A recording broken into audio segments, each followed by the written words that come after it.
Well, someone certainly let themselves go, my ex sneered, his voice cutting through the crowded cafe as he mocked my weight. He thought he had the ultimate upper hand. He thought I was just a heartbroken, pathetic loser. What he didn't know was that beneath the heavy fabric of my sweater, I was hiding a 4-month baby bump. And the father wasn't him. It was Dominic Russo, the most ruthless, untouchable crime boss in Chicago. The bell above the door of the Daily Grind chimed, cutting through the low hum of indie acoustic music. I was tucked into a corner booth, wrapped in an oversized cream-colored cashmere sweater that draped forgivingly over my changing body. My hands were wrapped around a mug of decaf chamomile tea. I was just trying to enjoy a quiet Sunday morning, but the universe, it seemed, had a deeply twisted sense of humor. "Chloe, is that you?" The voice was like nails on a chalkboard. I didn't even need to look up to know who it belonged to. Derek Mitchell, my ex-fiancé. The man who barely 5 months ago had packed up his things while I was at work and left a pathetic sticky note on our kitchen island. I slowly raised my eyes. Standing there in a ridiculously tight designer polo was Derek, a smug, self-satisfied grin plastered across his face. Clinging to his bicep like a desperate barnacle was Brittany, the 22-year-old spin instructor he claimed was just a friend. "Derek," I said, my voice dangerously calm. What a surprise! Brittany's eyes raked over me, landing heavily on my loose sweater. She didn't even try to hide her smirk. Derek chuckled, a cruel, harsh sound that turned the heads of the people at the adjacent table. He leaned in, resting his knuckles on my table. "She means you let yourself go, Chloe. Look at you. You got fat. I guess the breakup hit you harder than I thought. Been drowning your sorrows in ice cream?" My heart hammered against my ribs, but not out of shame. Instinctively, beneath the heavy fabric of my sweater, my hand drifted down to rest against my slightly rounded lower abdomen. If only you knew, I thought. If only you knew exactly who was causing this weight gain. "I am doing just fine, Derek," I said, keeping my posture straight. "In fact, I have never been healthier." "Right, healthy," Derek scoffed, gesturing vaguely at my frame. "Come on, Britt, let us go get our lattes. The air over here is depressing." As they walked away laughing together, a surge of adrenaline rushed through my veins. I didn't feel humiliated. I felt fiercely protective. I closed my eyes and let my mind drift back to the night everything changed. The night that severed my old life from my new one. 4 months ago, I was the lead event coordinator for the Starlight Charity Gala, an ultra-exclusive masquerade held at the Chicago Grand Hotel. Derek had dumped me 2 weeks prior. I had thrown myself entirely into my work to avoid the crushing reality of my failed engagement. That night, I was running on zero sleep, directing catering staff and adjusting floral arrangements in a slinky emerald green evening gown. And then the lights went out. It was not a power outage. It was a coordinated hit. Gunfire had erupted in the grand ballroom, shattering the crystal chandeliers and sending the city's elite diving for cover. Panic consumed the room. In the chaos, I had been shoved into a secluded hallway, disoriented and terrified. That was when a hand clamped over my mouth, pulling me into a darkened private study. I had struggled, kicking and thrashing, until a low, gravelly voice spoke directly into my ear. "Stop moving, unless you want to catch a bullet, sweetheart. I am not the one trying to kill you." When my eyes adjusted to the moonlight filtering through the heavy drapes, I saw him, Dominic Russo. He was a myth in Chicago, the head of the Russo Syndicate. A man whispered about in boardrooms and back alleys alike. His bespoke tuxedo was ruined, stained with blood that I quickly realized was not his. We were trapped in that safe room for 6 hours while his men secured the building and flushed out the rival crew that had ambushed him. 6 hours of breathless silence, adrenaline, and an intoxicating, inexplicable tension. He had asked me about my life, his intense gaze stripping away my professional facade in the dark. Stripped of our titles, we were just a man and a woman running on the high wire of survival. When the all-clear was finally given, the adrenaline crash hit us both. What started as him inspecting a graze on my shoulder turned into an electric touch. The air in the room ignited.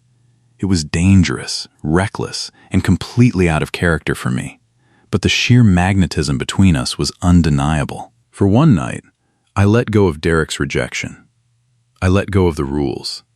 I slipped away before dawn, leaving Dominic sleeping in the dim light of the study.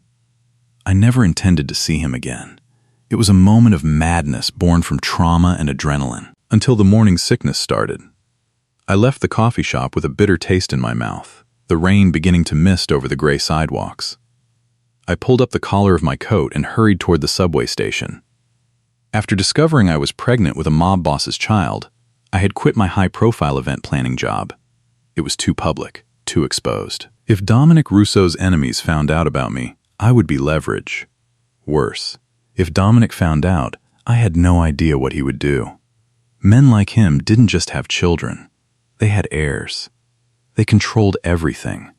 I was not going to let my child be raised behind bulletproof glass, surrounded by bodyguards and violence. So I ghosted my own life. I used my savings to open a tiny, unassuming bakery in a quiet, working-class neighborhood on the south side. I changed my hair from blonde to a dark chestnut, wore oversized clothes, and kept my head down. I reached my bakery just as the sun began to set, casting long, dark shadows across the damp pavement. The scent of cinnamon and rising yeast still clung to my clothes from the morning shift. I pulled my keys from my pocket, my fingers trembling slightly from the cold wind biting at my face. I turned the key in the lock, letting out a deep, exhausting breath. I was safe here, invisible. But as I pushed the door open, a terrifying sound shattered the quiet street behind me. The heavy, unmistakable squeal of tires cutting through the wet pavement. I turned around slowly. A massive, matte black armored Lincoln Navigator had just mounted the curb, parking illegally right in front of my shop. Its headlights cut through the gloomy twilight, blindingly bright. The engine rumbled with a deep, menacing growl. And then, the rear passenger door slowly opened. The air in the street seemed to drop 10 degrees. My breath hitched, caught painfully in my throat, as a tall, broad-shouldered figure stepped out into the glow of the street lamp. The devil had found me. I turned around slowly. Standing on the dark sidewalk under the flickering street lamp was Derek. "Nice little place you have got here, Chloe," he said, stepping out of the shadows. The smugness from the coffee shop was gone, replaced by something desperate and frantic. His eyes darted around the empty street. "How did you find me?" I demanded, my hands instinctively crossing over my stomach. "You think you are a spy? You are still paying off that joint credit card we had," he sneered, taking a step closer. "Look, I am in a bind. I need money." Brittany maxed out my accounts, and I have got some guys, bad guys, Chloe, breathing down my neck over some poker debts. "That sounds like a you problem, Derek. We are done.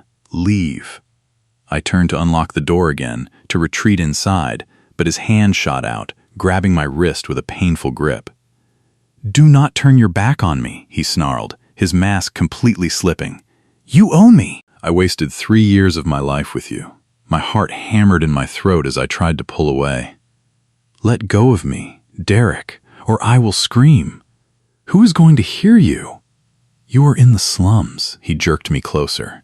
The squeal of tires cutting through the wet pavement silenced him. A massive, matte black Lincoln Navigator mounted the curb mere feet from where we struggled, its high beams blindingly bright in the gloomy street. Before the vehicle even came to a complete halt, all 4 doors blew open. 4 men in immaculate, tailored dark suits poured out. They moved with a terrifying, synchronized efficiency.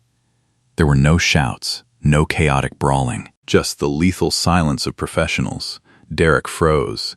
His eyes widened in sheer panic. His grip on my wrist loosened just enough for me to snatch my arm back. He stumbled backward, his bravado instantly evaporating. "Whoa, hey, if this is about the money, I told Jimmy I would have it by Friday. I swear to God." The men did not even look at him. They formed a semicircle around us, their hands resting ominously inside their suit jackets. Then, the rear passenger door slowly opened. The air in the street seemed to drop 10 degrees. My breath hitched, caught painfully in my throat, as a tall, broad-shouldered figure stepped out into the glow of the street lamp. It was Dominic Russo. He looked exactly as he had in my memories, perhaps even more intimidating. He wore a charcoal overcoat draped over his shoulders, his dark hair flawlessly swept back. His sharp, aristocratic features were set in stone. His dark eyes locked onto me instantly, pinning me in place. Chloe. His voice was a deep, resonating rumble that vibrated through the damp air. It was not a question. It was a claim. Derek, completely oblivious to the gravity of the situation and mistaking Dominic for a debt collector, held his hands up defensively. Look, man, I do not know who you are, but she has got money. She owns this bakery. You want your cash. Take it from her. She owes me anyway. Dominic's gaze lazily shifted from me to Derek. The look in his eyes was not just anger. It was an absolute, terrifying emptiness. Carter, Dominic said softly, not breaking eye contact with Derek. A mountain of a man stepped forward. Before Derek could even blink, Carter's massive hand clamped around Derek's throat, lifting him several inches off the concrete. Derek choked, his legs kicking wildly, his hands desperately clawing at Carter's immovable arm. Dominic raised a single finger. Carter immediately dropped Derek, who collapsed onto the wet pavement, gasping violently for air. Dominic stepped closer to me. The scent of sandalwood and expensive tobacco wrapped around me, pulling me back to that dark, terrifying night at the hotel. His eyes roamed over my face, taking in my dyed hair, my pale complexion, and the way I was breathing heavily. You are a very hard woman to find. Chloe Donovan, Dominic murmured, stopping just inches from me. I do not like it when people run from me. It makes me suspicious, and it makes me angry. I forced myself to stand tall, refusing to let him see how badly my knees were shaking. I did not run from you. I walked away from a situation I wanted no part of. I owe you nothing. You changed your name, your job, your hair. You hid from the world. Derek finally found his voice, though it was raspy and pathetic. Who the hell are you? He wheezed, looking up at Dominic. Dominic did not look down. I am the man who will bury you under this street if you ever speak to her again. He finally glanced at Derek, his voice laced with venom. Who are you to her? He is nobody, I interrupted quickly. He is my ex-fiancé. I was the guy she was supposed to marry before she got fat and gave up on life. Derek spat out, a stupid, suicidal burst of bruised ego taking over his common sense. Take her. I do not care. Just let me go. Silence fell over the street. It was heavy, suffocating. Dominic's eyes slowly dragged away from Derek's pathetic, trembling form and returned to me. His brow furrowed slightly as he processed Derek's insult. Got fat. His gaze dropped slowly, deliberately. I was wearing a thick wool coat, but the way I was standing, the way my hands were defensively hovering over my midsection, I could not hide it from a man trained to see everything. The slight swell of my 4-month pregnancy was just visible beneath the unbuttoned coat. I saw the exact moment the gears turned in his head. The timeline, the disappearance, the new body shape. Dominic stepped into my personal space, his imposing frame blocking out the rest of the world. He reached out, and before I could swat his hand away, his large, warm palm flattened against my stomach.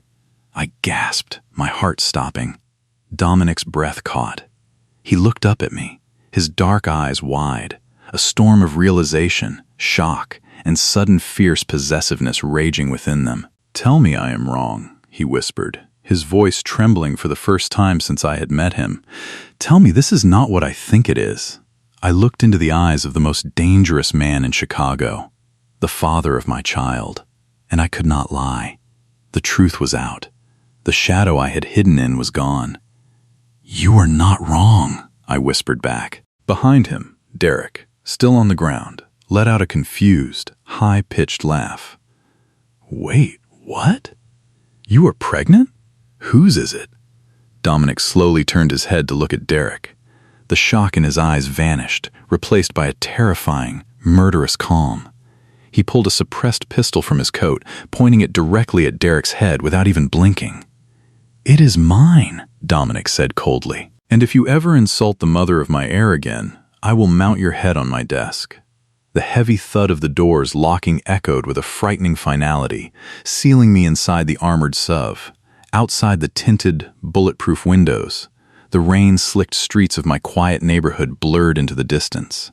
Dominic sat opposite me. His long legs were crossed, his posture radiating a terrifying, coiled stillness. "I am being kidnapped," I said, gripping the leather armrest until my knuckles turned white. "You are not being kidnapped, Chloe. You are being relocated. There is a very distinct difference. Not to me, there is not. I have a bakery to run. I have a life." Dominic leaned forward, closing the distance between us. "You had a bakery. As of 10 minutes ago, your life is no longer your own. You are carrying a Russo. Do you have any idea what my enemies would do to you if they found out before I did?" "Nobody knew," I argued, tears of frustration stinging my eyes. "I was safe until he showed up. Derek," Dominic spat the name like a curse. "A pathetic, bottom-feeding degenerate who owes $80,000 to the Moretti Syndicate. Did you know that your charming ex-fiancé has been bleeding money at underground tables run by my direct rivals?" My stomach plummeted. The Morettis. Even as an outsider, I knew they were ruthless, known for extortion, narcotics, and leaving a trail of bodies in their wake. "I did not know," I whispered, the fight draining out of me. "Which is why you are coming home with me. I have already dispatched a team to pack up your apartment. Your bakery will be bought through a shell corporation by morning. You are dead to this side of the city." 40 minutes later, the SUV turned off a secluded, winding road in Highland Park. Massive iron gates swung open, guarded by heavily armed men. The estate was breathtaking, a sprawling stone mansion completely isolated from the prying eyes of the world.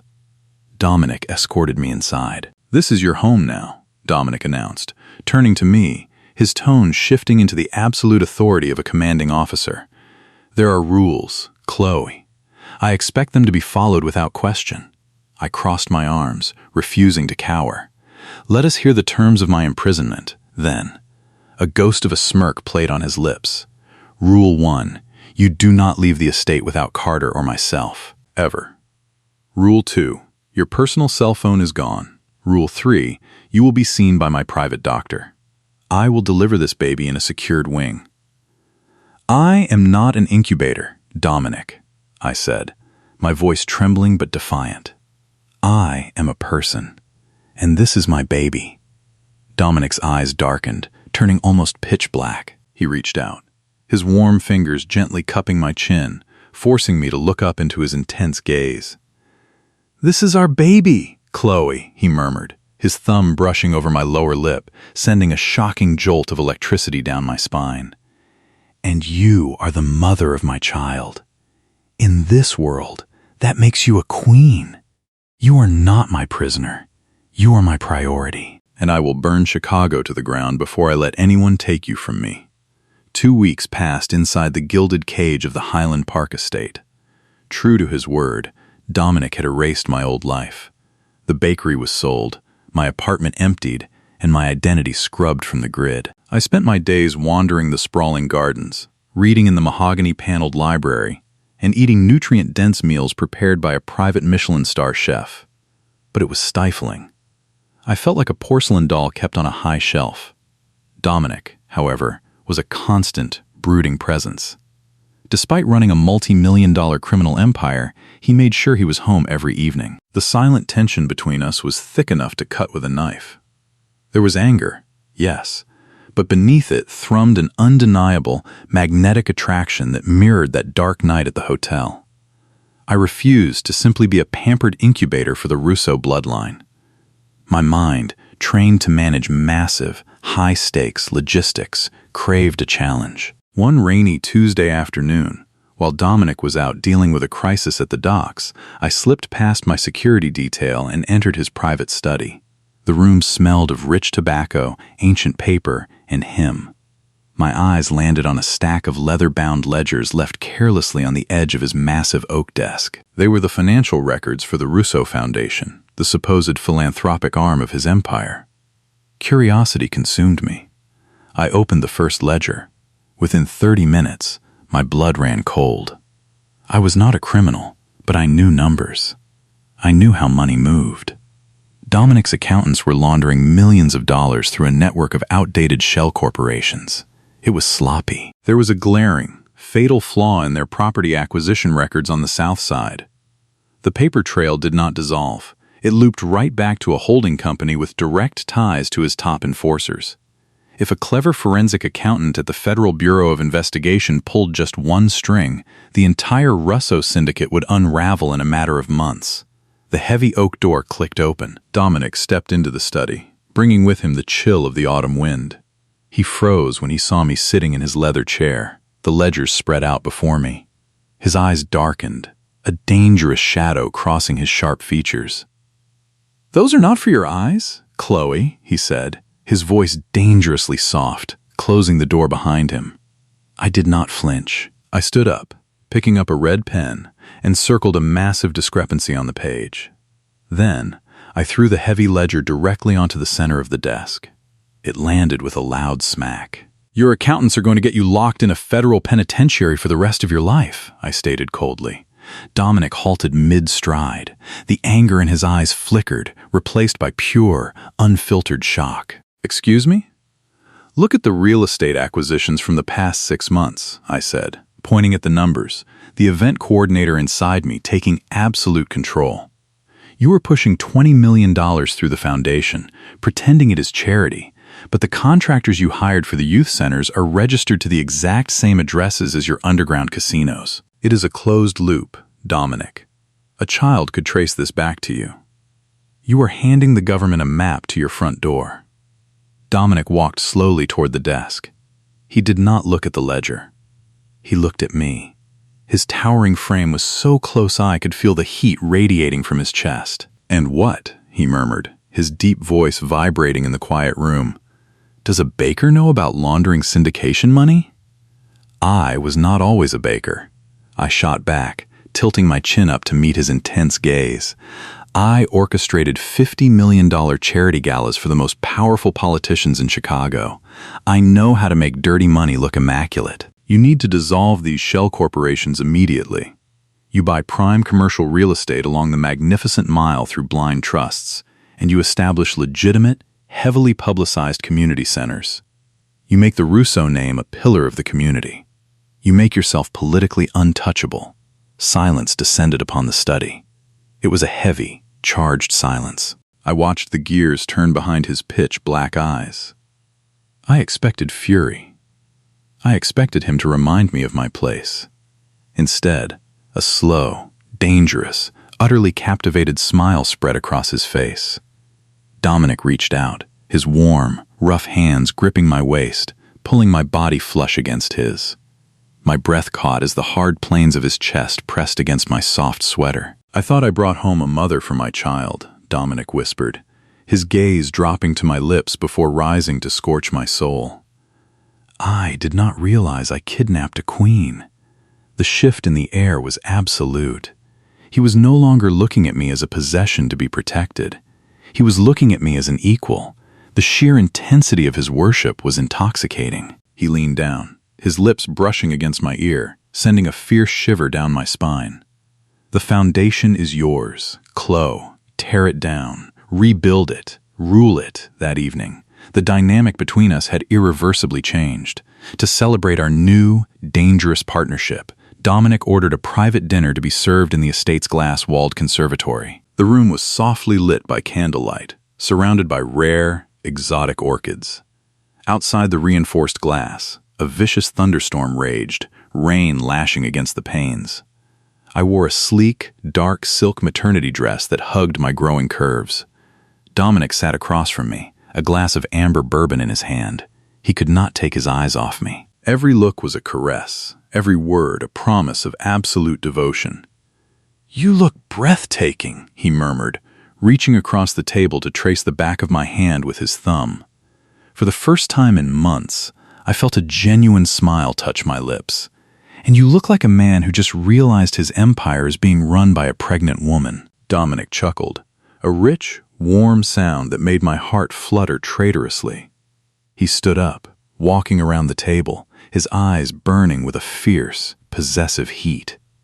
He pulled my chair out, his hands sliding gently over my shoulders. "My empire is your empire," he whispered, pressing a branding kiss against the side of my neck. I closed my eyes, leaning into his touch, letting the warmth of his body melt away the cold terror of the past few weeks. I was falling for him. I was falling for the devil himself. He turned me in his arms, his face descending toward mine. Then, the world exploded. The deafening roar of automatic gunfire ripped through the storm. The massive, reinforced glass walls of the conservatory shattered into a million deadly, glittering pieces. The deafening roar of automatic gunfire ripped through the storm. The massive, reinforced glass walls of the conservatory shattered into a million deadly, glittering pieces. Time slowed to a crawl. Before the first shard of glass could even graze my skin, Dominic moved. He was no longer a man. He was a force of nature. He tackled me to the cold marble floor, wrapping his massive body entirely over mine, creating an impenetrable human shield over my pregnant belly. "Get down!" he roared, his voice cutting through the chaos. The concussive blasts of the guns vibrated in my chest. I screamed, curling my hands instinctively over my stomach. Dominic's men returned fire instantly. The estate lit up with the staccato flashes of muzzle fire. Carter, unflinching, stood his ground near the doorway, laying down a heavy barrage of suppressing fire into the darkness of the garden. "Cease fire!" Dominic bellowed moments later, pushing himself up on his forearms to look at me. His hands were frantically checking my body, his eyes wide with a feral, terrifying panic. "Chloe, are you hit? Talk to me. Are you hit?" "I am okay," I sobbed, shaking uncontrollably as he pulled me up against his chest. "I am okay. The baby is okay." Dominic's face transformed. The tender, panicked father vanished, replaced entirely by the ruthless boss of the Russo family. He stood up, pulling me behind him. "Get her to the underground vault," Dominic barked at Carter, his voice laced with pure, unadulterated murder.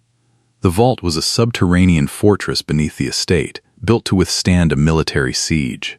The heavy steel door locked behind us with a sickening thud. I sat rigidly on the edge of a leather sofa, my ears still ringing with the phantom echoes of gunfire. Dominic paced the room, a loaded rifle in his hands, waiting for the secure communication line to connect. When the monitor finally flared to life, Carter's grim face appeared. His arm was hastily bandaged from a grazing bullet. "The perimeter is secure, boss," Carter reported, breathless. It was a Moretti hit squad. We took out 4. 2 got away in the chaos.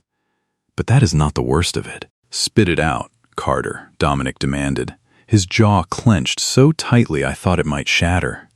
"We found out how Dante Moretti bypassed our outer security grid," Carter said, his eyes shifting uncomfortably to the camera. "He had inside knowledge of the supply routes and the grocery deliveries meant for the estate. He knew exactly what to look for to confirm she was here. Who leaked it?" Dominic's voice was a low, lethal whisper. "It was the ex-fiancé, Derek Mitchell." My blood ran cold. The room spun. "Derek?" I gasped, my hands flying to my mouth. How could Derek possibly know? "Derek owed Dante Moretti $80,000, Carter explained, his voice flat. "Our guys on the street did some digging." 2 days after we pulled Miss Donovan off the street, Derek got grabbed by Dante's loan sharks. To save his own skin, he started talking. He told Dante that Dominic Russo personally intervened to protect a pregnant baker on the south side.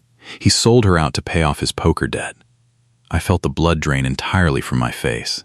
My knees buckled slightly. Derek, the man I had planned to marry, had casually handed me and my unborn child over to a cartel of murderers to settle a gambling debt. The sheer betrayal, the pathetic cowardice of it, shattered whatever lingering pity I had left for him. The monitor went black. Silence suffocated the concrete bunker. Dominic walked slowly toward me. His face was an emotionless mask, but the air around him crackled with a lethal intensity.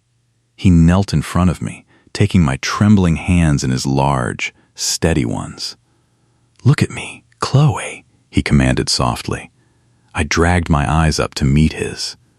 "This is the reality of my world," Dominic said, his gaze piercing through my soul. "Innocent people get used as pawns by cowards. I tried to shield you from it, but Derek invited the devil to our doorstep. Dante Moretti now knows that you are my vulnerability. He knows that striking you is the only way to destroy me." "What? What are we going to do?" I asked, my voice cracking. Dominic stood up. His towering frame cast a long, dark shadow over me. He did not look like a man who was afraid. He looked like a king preparing for war. "Tonight proved I cannot protect you as my mistress or my captive," Dominic said, his voice echoing in the cold room. "You need the full protection of the family name." He reached into his inner pocket and pulled out a heavy, platinum ring bearing a flawless, antique-cut diamond surrounded by deep blue sapphires. It was the Russo family heirloom. "We are getting married, Chloe, tonight, right here in this bunker." I stared at the ring, my heart hammering a frantic rhythm. "You want to marry me out of duty? To make me a human shield?"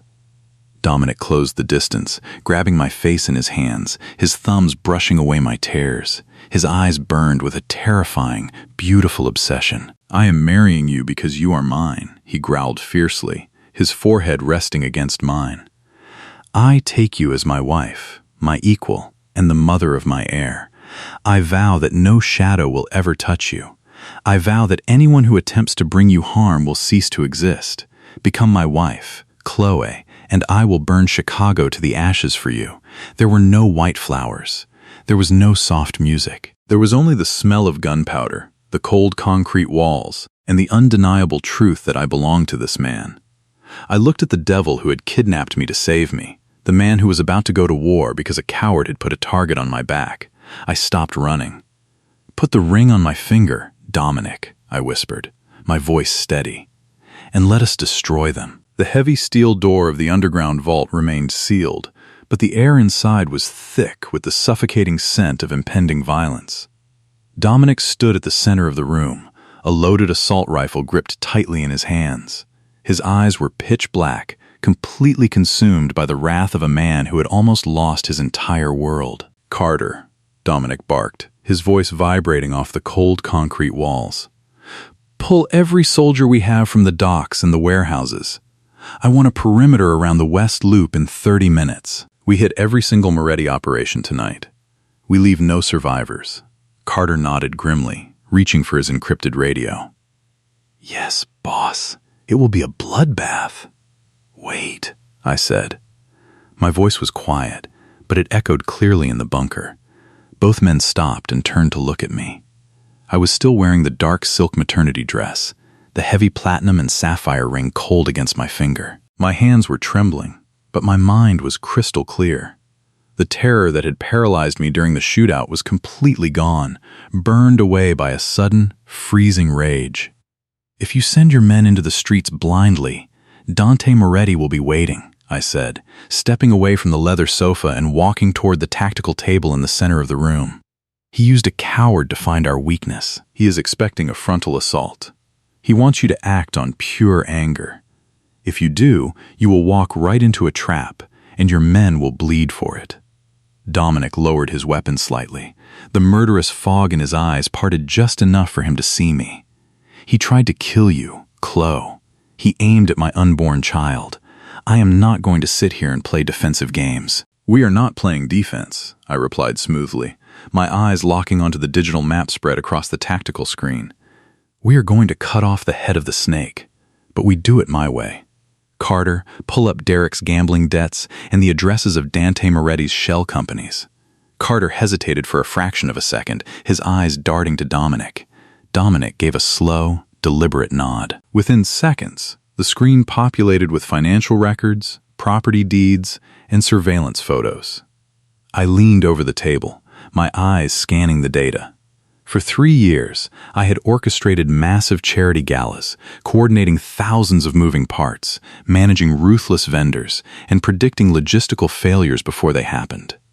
An assassination plot was just another logistical puzzle. "Derek is a coward, but he is a creature of habit," I murmured, tracing a line on the map. "When we were together, He used to brag about his high-stakes poker games. He always talked about an exclusive, invite-only underground club in the West Loop. He called it the Velvet Room. He said it was heavily guarded, a place where untouchable people went to hide. I looked up at Carter. "Does Dante Moretti own the Velvet Room?" Carter's fingers flew across his keyboard. A moment later, he looked up, genuine astonishment on his scarred face. "She is right, boss. The Velvet Room is registered to a holding company that traces back to Dante's brother. It is a subterranean fortress hidden beneath an abandoned meatpacking plant. Dante is arrogant," I continued, the pieces falling together perfectly in my mind. "If he is protecting his new informant, or keeping Derek as a hostage for leverage, that is exactly where they are. They are hiding underground." Dominic stepped up to the table, standing right beside me. "It is a fortress, Chloe. The front entrance is a labyrinth of steel doors and armed guards. A breach would take 20 minutes. They would execute Derek and escape through the tunnels before we even reached the main floor." I picked up a stylus and tapped a specific coordinate on the digital blueprint of the meatpacking plant. "An event planner knows that the front door is for the guests. You never bring the heavy equipment through the front door. You use the loading docks." I dragged the stylus across the screen, drawing a red line over the architectural plans. "Look at the structure of the warehouse above the club. They reinforce the walls and the doors, but nobody ever reinforces the floor of an abandoned building. There is an old freight elevator shaft right here, directly above the private owner suite of the Velvet Room. They use it for illicit deliveries at exactly 11 o'clock at night." The room went completely silent. Carter stared at the screen, his mouth slightly open. Dominic stared at me. "You do not go through the front door," I said, my voice dropping to a dangerous whisper. "You drive your tactical trucks into the ground floor loading dock of the warehouse. You set explosive charges directly on the concrete floor above the elevator shaft. You blow the ceiling wide open, and you drop straight into Dante Moretti's lap before he even has time to draw his weapon." Carter let out a low whistle. "It is brilliant. It bypasses their entire security grid. We can have the strike team prepped and loaded in exactly 45 minutes. Dominic did not look at the map anymore. He turned his entire body toward me. The raw, primal hunger in his eyes was staggering. He waved a hand dismissively at Carter. "Prep the men, Carter!" "We leave in 45 minutes, Dominic ordered. "Yes, boss," Carter said, immediately turning and exiting the vault, the heavy steel door clicking shut behind him. We were alone. The silence wrapped around us, thick and heavy. Dominic took a slow step toward me. He reached out, his large, calloused hands gripping my waist and lifting me effortlessly so that I was sitting on the edge of the tactical table. He stepped between my knees, his broad chest pressing against my stomach. "I thought I was marrying a woman who needed my protection," Dominic murmured, his voice a dark, velvet rumble that sent a violent shiver down my spine. "I did not realize I was marrying a military strategist." "I told you," I breathed, my hands sliding up the lapels of his ruined shirt to wrap around his neck. "I am not a porcelain doll. I am the mother of your heir, and nobody threatens my family." A low groan escaped his throat. Dominic crashed his lips down onto mine. The kiss was not gentle. It was bruised, desperate, and fiercely possessive. It tasted of fear, adrenaline, and an absolute, unyielding devotion. His hands tangled in my dark hair, anchoring me to him as if I were the only solid thing left in the universe. When he finally pulled away, his chest was heaving. His dark eyes burned into mine. "You are the most dangerous weapon I have ever possessed, Mia Regina," he whispered against my lips. "Stay in this vault. Lock the door. Do not open it for anyone but me." "Come back to me, Dominic," I demanded, gripping his shirt tightly. "Do not make me a widow on our wedding night." A lethal, chilling smile curved his lips. "Dante Moretti does not have the ammunition to put me in the ground. I am coming back, and I am bringing you his empire." He turned on his heel and walked out of the vault, a king marching into the dark. Exactly 1 hour later, the bitter storm raging over Chicago masked the heavy rumble of 2 armored tactical trucks. They moved like ghosts through the flooded, empty streets of the West Loop, turning down a desolate alleyway behind a massive, crumbling brick meatpacking plant. At exactly 11 o'clock at night, the lead truck smashed through the rusted rolling doors of the loading dock. The deafening crash was completely swallowed by a massive crack of thunder. Dominic stepped out of the vehicle into the damp, moldy interior of the warehouse. He wore a black tactical vest, the assault rifle gripped loosely in his hands. Behind him, 20 of his most elite enforcers fanned out, moving with terrifying, silent precision. They walked directly to the coordinates I had drawn on the map. The center of the concrete floor, right above the hidden elevator shaft. Dominic raised his hand. 2 specialists moved forward, quickly planting heavy explosive charges in a tight circle on the floor. Dominic stepped back, his eyes dead and empty. He raised 2 fingers, then 1. "Breach," Dominic commanded softly. The concrete floor exploded inward with a concussive shockwave that shattered the remaining windows of the warehouse. Smoke and dust billowed violently into the air as the floor simply vanished, opening a gaping hole into the neon-lit hell of the velvet room below. Dominic did not hesitate. He stepped into the smoke and descended into the abyss, bringing absolute ruin to the men who had dared to threaten his queen. The smoke from the blast had barely begun to clear when Dominic stepped onto the main floor of the velvet room. The thumping bass of the club's sound system abruptly cut off, replaced by the staccato roar of Russo gunfire. The slaughter was absolute. Moretti guards, caught completely off guard by the sheer brutality of the vertical assault, were dropping before they could even unholster their weapons. Panic erupted among the patrons, but Dominic did not care about the civilians. His dark eyes scanned the opulent, neon-lit booths, hunting for the rat. He stalked through the club like an apex predator. At the far end of the room, behind a wall of shattered bulletproof glass, was the owner's suite. Dominic kicked the ruined door off its hinges.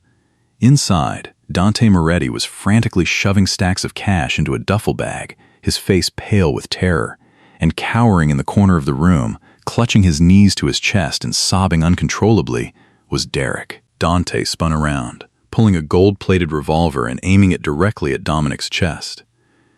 "You are out of your mind, Russo," Dante screamed, his hand trembling violently. "The commission will have your head for this." Dominic did not even raise his rifle. He just stared Dante down with the chilling calm of the Reaper. "You targeted my pregnant wife, Dante." "The commission will not do a damn thing. They know the penalty for touching Russo blood."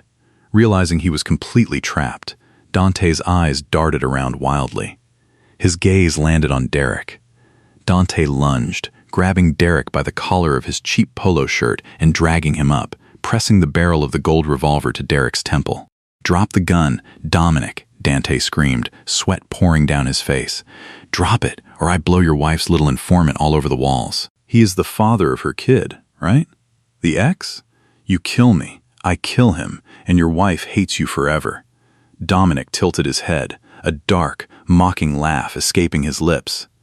"You really are stupid, Dante. Do you honestly think I care if you shoot that piece of garbage?" Derek's eyes went wide with pure, unadulterated horror. No, please, Dominic, wait. I did not know it was you. I swear to God." "I just needed the money. Do me a favor and pull the trigger," Dominic said to Dante, his voice devoid of any mercy.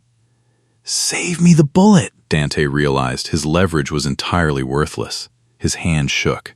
"Russo, wait, we can make a deal." In a blur of motion, Dominic raised his sidearm. A single, suppressed crack echoed in the room. The bullet struck Dante precisely between the eyes. The rival boss crumpled to the floor, dead before his body hit the imported rug. Derek screamed, dropping to his knees and covering his head with his arms as Dante's blood splattered across his shoes. He sobbed pathetically, a puddle forming beneath him on the floor. Dominic slowly holstered his weapon and walked over to Derek, looking down at him with an expression of pure disgust. "Please," Derek begged, his voice a high-pitched squeal. "Please do not kill me. I will leave the country. I will never come back. I will never talk to Chloe again. Just let me go." Dominic crouched down so he was eye level with the trembling coward. The scent of copper and gunpowder hung heavy in the air between them. "You told her she got fat," Dominic whispered, the memory fueling a dark, vengeful fire in his chest. You looked at a woman carrying my child, a woman who is 10 times the person you will ever be, and you tried to make her feel small. You sold her to the wolves to cover a poker debt. I am sorry. I am so sorry. I am not going to kill you, Derek, Dominic said calmly, standing back up. Derek gasped, a look of desperate relief washing over his tear-stained face. Thank you, God. Because death is a release, Dominic interrupted, his voice dropping an octave. And I want you to suffer. Dominic reached down, picked up Dante's gold revolver, and wiped his own fingerprints off the grip with a silk cloth. He grabbed Derek's trembling hand and forced the man's fingers around the weapon. What are you doing? Derek whimpered, trying to pull away. You care about money. You care about status. You care about your pretty little spin instructor girlfriend, Dominic stated coldly, letting go of Derek's hand, leaving the bloody gun in his lap. My men have already drained your bank accounts. Your credit is destroyed. Your girlfriend received a very detailed file an hour ago about the debt you transferred into her name. She took whatever cash you had left and boarded a flight to Europe. She is gone. Derek stared at Dominic, his jaw dropping as the magnitude of his destruction washed over him. And in about 3 minutes, Dominic continued, turning his back and walking toward the door. The Chicago police are going to breach this building. They are going to find 20 dead Moretti soldiers, Dante Moretti with a bullet in his head, and you sitting in his office, covered in his blood, holding the murder weapon. Derek stared at the gold gun in his lap, completely paralyzed by fear. They will lock me up forever. The Moretti family will have me killed in prison. Yes, they probably will, Dominic agreed smoothly, stepping out into the neon-lit hallway strewn with glass and debris. Enjoy your new life, Derek. Tell the warden I said hello, as Dominic walked out of the velvet room, leaving the ruins of the Moretti Empire in his wake. He pulled out his encrypted phone. The distant wail of police sirens began to echo through the wet city streets. He tapped a single button. Carter, Dominic said, stepping out into the cool, rain-washed Chicago air. It is done. Tell my wife I am coming home. 5 months later, the bitter chill of a Chicago winter clawed at the reinforced bulletproof glass of the Highland Park estate. Outside, the slate-gray waves of Lake Michigan crashed violently against the private seawall. Inside the estate's private, state-of-the-art medical wing, the absolute silence of the night was suddenly shattered by the sharp, beautiful, indignant cry of a newborn. I lay back against the stark white pillows, physically drained, drenched in sweat, but completely and utterly euphoric. The grueling labor had lasted 14 hours. Dominic sat on the edge of the bed. The sleeves of his expensive charcoal dress shirt were rolled up to his elbows. Tears, actual, genuine tears, shone in the dark, dangerous eyes of the ruthless syndicate kingpin as he looked down at the tiny, squalling bundle in his massive arms. Lorenzo Russo. He had a thick shock of pitch-black hair and his father's strong, aristocratic features. Dominic gently lowered his arms, placing Lorenzo carefully onto my bare chest. I wrapped my trembling hands around my son. An overwhelming, earth-shattering tide of maternal love washed away every single fear, every lingering doubt, and every shadow I had ever faced in my life. Dominic leaned over, wrapping his arms around both of us, creating an impenetrable fortress of love, warmth, and absolute power. He kissed my forehead, lingering there for a long moment before pressing his lips to Lorenzo's tiny, flushed cheek. My legacy, Dominic whispered, his voice thick and raw with an emotion that words could barely contain.